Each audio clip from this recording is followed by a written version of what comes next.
Russian investigators say a senior army officer has been killed in a suspected car bomb attack in Moscow. Lieutenant General Fanil Sarvarov died when his vehicle exploded in the capital's Yasenevo district. Images released by authorities showed the wreckage of his car as forensic teams searched the blast site for evidence. He was the head of the Army's Operational Training Directorate. Let's go to Yulia Shapovalova now. She joins us from Korkosh village, that's in the Tver region. Good to see you, Yulia. So what more are investigators saying about this bombing?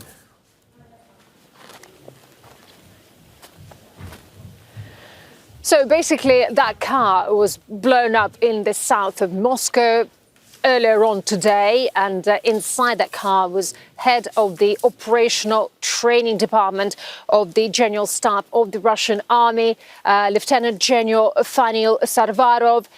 He died at the scene. According to the investigation, an explosive device had been installed under the car, and this vehicle exploded just a few meters after starting to move. Reportedly, Sarvarov was found in a serious condition first, and moments later he died.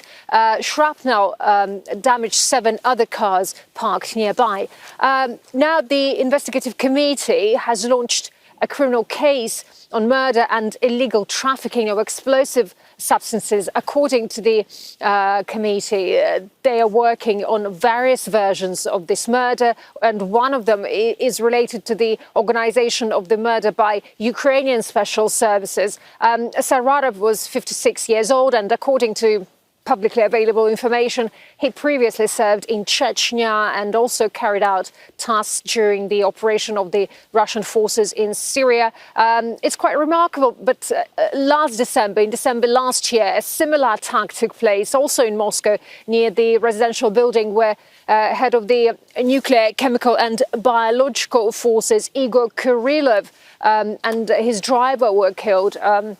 Back then, the explosive device was mounted on a scooter standing near the entrance to that building. Back then, the Ukrainian intelligence services were said to be behind that murder. So at the moment, you know, the information is pretty scarce about this particular murder, and of course, we'll keep you updated throughout the day.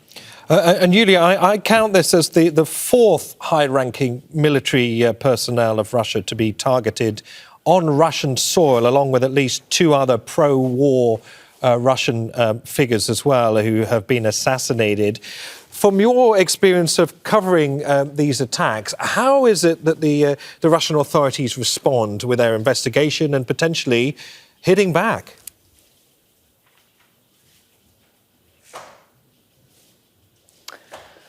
Well, basically, what we hear and what we understand, they always blame the Ukrainian side for all those murders and assassinations. And of course, according to anti-war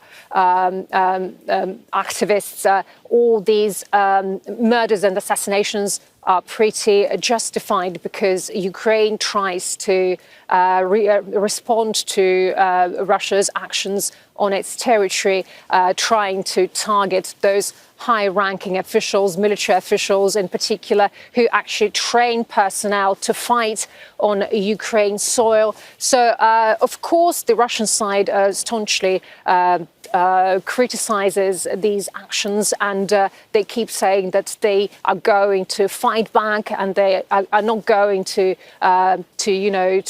make any respite in the fighting at the moment. So, despite the negotiations are underway, how many parties are involved in these negotiations, these peace negotiations, the Russian side in particular. So we know that Russian presidential envoy Kirill Dmitriev just returned from Miami. He was there over the weekend trying to agree on the latest version or versions of the US peace plan for Ukraine. But despite that, the fighting continues, and we see that Ukrainian secret services, they kind of operate on Russian soil as well.